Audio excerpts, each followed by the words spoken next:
Praise the Lord.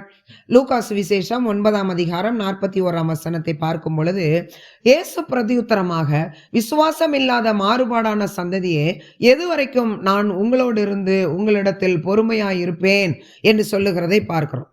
விசுவாசம் இல்லாதவர்களை பார்த்து ஆண்டவர் மாறுபாடான சந்ததி என்று சொல்லுகிறார். பிரியமானவர்களே, சீஷர்களை பார்த்து இந்த காரியத்தை சொல்லுகிறார். சீஷர்கள் இயேசுவோடு இரவும் பகலும் அவரோடு இருந்து அவர் செய்கிற காரியங்களை எல்லாம் கண்ணார கண்டு களிக்கிறவர்கள். எப்படிப்பட்ட அற்புத அடையாளங்கள் எல்லாம் நடக்கிறது என்று பார்த்து அவர்கள் ரசிக்கிறவர்கள்.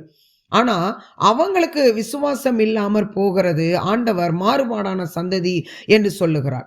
ஒரு மனிதன் ஆண்டவரிடத்துல வந்து சொல்லுகிறான், ஆண்டவரே, போதகரே, என் மகனை காப்பாத்துங்க, அவன் அடிக்கடி அசுத்த ஆவியில பிடிபட்டு அந்த அசுத்த ஆவி அவனை அலைக்கழிக்கிறது, அவன் நுரை தள்ளி ரொம்ப கஷ்டப்படுறான், அவனை பிழிந்த பிற்பாடும் கூட அது சீக்கிரமா அவனை விட்டு போக மாட்டேங்குது, என் பிள்ளைய காப்பாத்துங்க, உங்க சீஷர்கள்ட்ட கூட்டிட்டு போனேன், உங்க சீஷர்களால முடியல, அவங்களால ஒன்றும் செய்ய முடியல அப்படின்னு சொன்னதுக்கு அப்புறம் தான் ஆண்டவர் மிகுந்த வேதனையோடு சொல்லுகிறார், மாறுபாடான சந்ததி, எத்தனை வருஷம் இன்னும் நான் உங்க கூட இருப்பேன், இன்னும் உங்களால இந்த காரியத்தை செய்ய முடியலையே அப்படின்னு கேட்கறத பார்க்கிறோம். பிரியமானவர்களே, இன்றைய நாளில சபைகளிலும் கூட 30 வருடம் 40 வருட விசுவாசிகளா இருந்தும் இன்று வரை நம்முடைய கணக்கு தான் 20 வருஷம் 30 வருஷம் 40 வருஷம் விசுவாசி.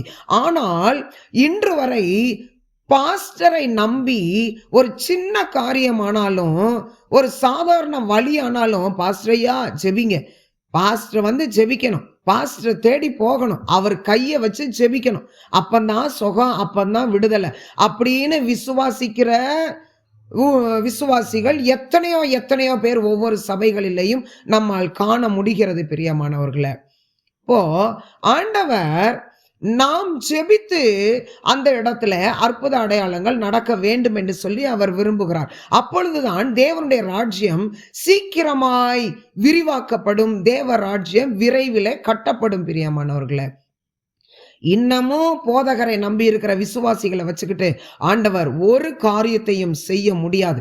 நீ விசுவாசித்தால் தேவனுடைய மகிமை காண்பாய் என்று வேதவசனம் சொல்லுகிறது. நம்ம விசுவாசிக்கும் பொழுது அது அப்படியே நடக்கும்.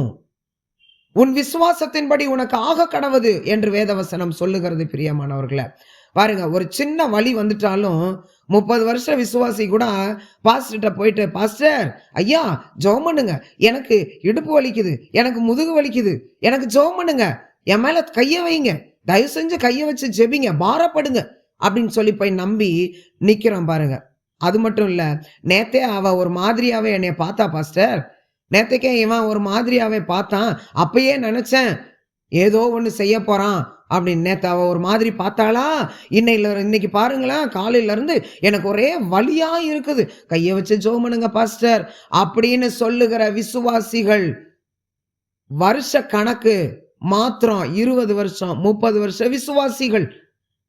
ஆண்டவரோடு அந்த அளவுதான் நம்முடைய நெருக்கம் இருக்கிறது. பிரியமானவர்களே, நம்மளை எல்லாம் நம்பி இந்த தேசம் இருக்குதுன்னா எந்த காலத்துல இந்த தேசம் எழுப்புதலை பார்க்க முடியும்? ஏசாயாட்ட ஆண்டவர் சொல்றாரு, யாரை நான் அனுப்புவேன், யார் நமது காரியமாய் போவார்? அப்ப ஏசாயா தீர்க்கதரிசி சொல்றான், இதோ அடியேன் இருக்கிறேன், என்னைய அனுப்புங்க, நான் போறேன். ஆனா இன்றைக்குள்ள வருஷ கணக்கான சபை அங்கத்தினர்கள் விசுவாசிகள் நம்ம என்ன சொல்லிக்கிட்டு இருக்கோம், நான் இருக்கேன் தான் ஆண்டவரே, ஆனா நீங்க அவளை அனுப்புங்க, நீங்க அவனை அனுப்புங்க அப்படின்னு சொல்லி சொகுசா சபையில உட்காந்துக்கிட்டு சபையை தேய்ச்சிக்கிட்டு இருக்கிறதுக்கு பார்க்கிறோம். பிரியமானவர்களே, நாம் அதற்காக அழைக்கப்பட்டவர்கள் அல்ல. கர்த்தர் நம் ஒவ்வொருவரையும் கொண்டு அவர் காரியங்களை செய்ய வேண்டும் என்று சொல்லி அவர் விரும்புகிறார். அவருடைய ஏக்கம் பெரியது, அவருடைய தாகம் பெரியது. இன்னும் அவருடைய ஏக்கம் எவ்வளவோ நிறைவேற வேண்டி இருக்கிறது. நாம் நம்மை முழுவதுமாய் ஒப்பு கொடுத்து விசுவாசிப்போம். கர்த்தர் நம்மை கொண்டு பெரிய காரியங்களை செய்வார். கர்த்தர் நம் ஒவ்வொருவரையும் ஆசீர்வதிப்பார். இதனுடைய தொடர்ச்சியை நாளைய தினத்துல நாம் தொடர்ந்து கேட்போம். பிரியமானவர்களே, ஆமேன்.